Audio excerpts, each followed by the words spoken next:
Right. Well, I mean, Are paying more attention. Um, it used to be, as I talked about at the beginning, people like us are people who are always sort of interested in politics, right? Ever since we were younger.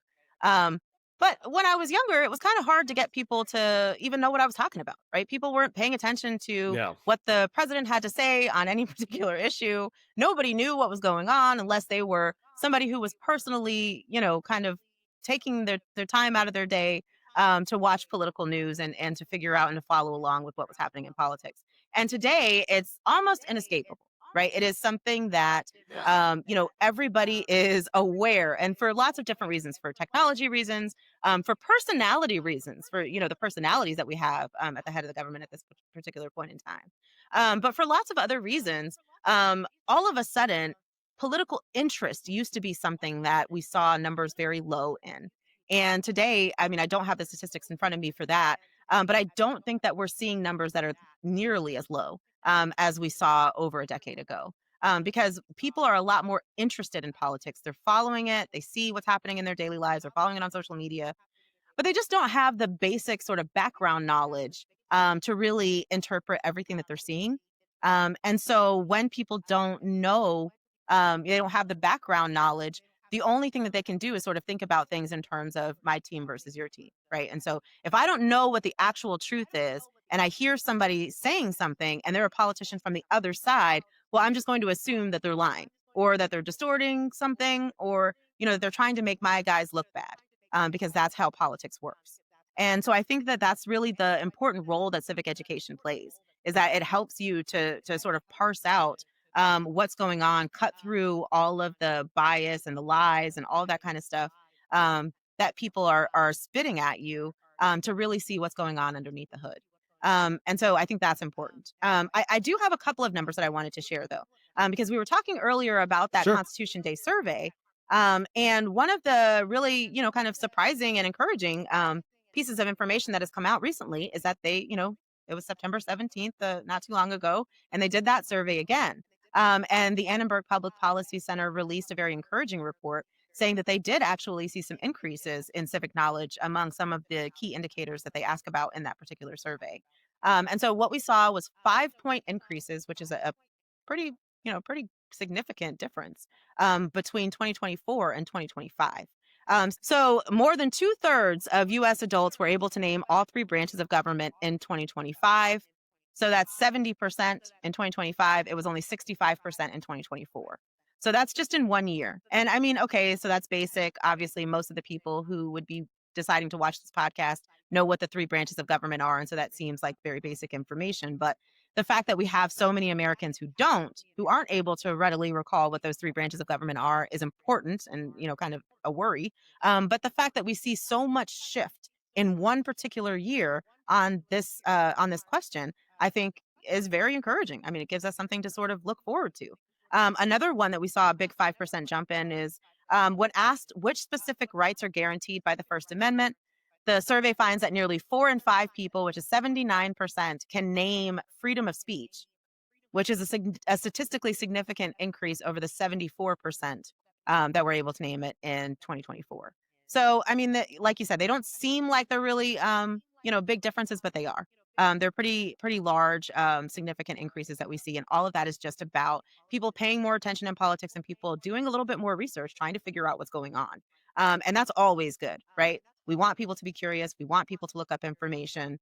In some cases, I think people are even doing it just so that they can have the upper hand when they argue with people online. They want to get their facts straight. But hey, whatever the motivation is, I'm glad that people are looking Yeah. up information. Yeah. That's also true too. Uh, yeah, I was thinking about that when you brought up the Annenberg survey. I was thinking about it before and I forgot, but I'm glad I did forget it. So you could bring it up now, and really, it's a really good point to bring it up here towards the end. And obviously, yeah, it'd be nice if more people knew not only what the three branches of government were, but what the significance of having those three Yeah. branches of government is. That's another thing too. But like you said, there are things to look forward to, things to find a glimmer of hope in. So definitely can appreciate you pointing those out as well. So one more question before we get to the random question of the day. What are some other civic minded groups that you would recommend people go check out and help out in some way? And then for your Civics for All organization, what are some ways that people can help out that?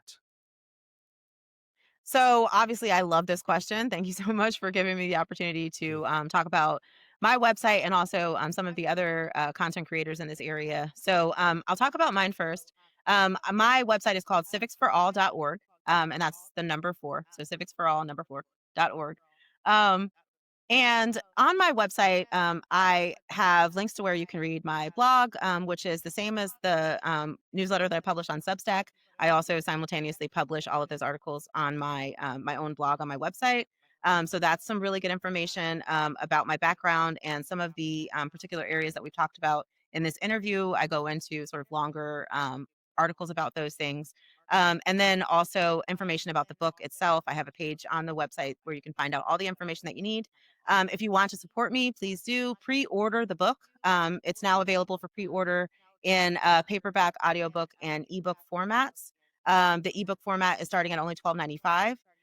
So you can go onto my website and access the pre-order links, pre-order in any format that you like. The scheduled publication date for the book is in December, the end of December. So as soon as those books are available, we will be either mailing or emailing them out. So I really, really appreciate anybody that is willing to go ahead and pre-order the book now. That helps to show my publishers that people are interested and that there is an appetite for this type of publication. So that's the first thing. Also, if you are so inclined, there's an opportunity to donate on the website as well. I want to talk also about, I love the idea that I get a chance to highlight other content creators. So besides you, Paul, which I encourage everybody to listen to Politics with Paul, great website, or I'm sorry, great podcast, um, where you really give a lot of people like me who maybe aren't the biggest names, people who can't necessarily get on Fox News or MSNBC or CNN to talk about our work. You give us a platform and an opportunity to share what we're doing. So I really appreciate that. I also I talked about earlier how there's not a lot of sort of organized initiatives that are reaching out for civics for adults specifically. But there is one website that I wanted to highlight. It is called civicsforlife.org. And in this case, the four is actually spelled out, not the number four, like it is in my website. But civicsforlife.org is actually a website sponsored by the Sandra Day O'Connor Foundation. Sandra Day O'Connor being our first female Supreme Court justice. She has organizations which are devoted to civic education in for students at the school level. She has one called iCivics, but this one, Civics for Life, is specifically geared towards adults. You can go on this website, you can take quizzes, you can read articles, you can, do different activities that are all designed to sort of increase your civics knowledge, not as a middle schooler, but as somebody who's an adult and leads a busy life. So I think that that is wonderful.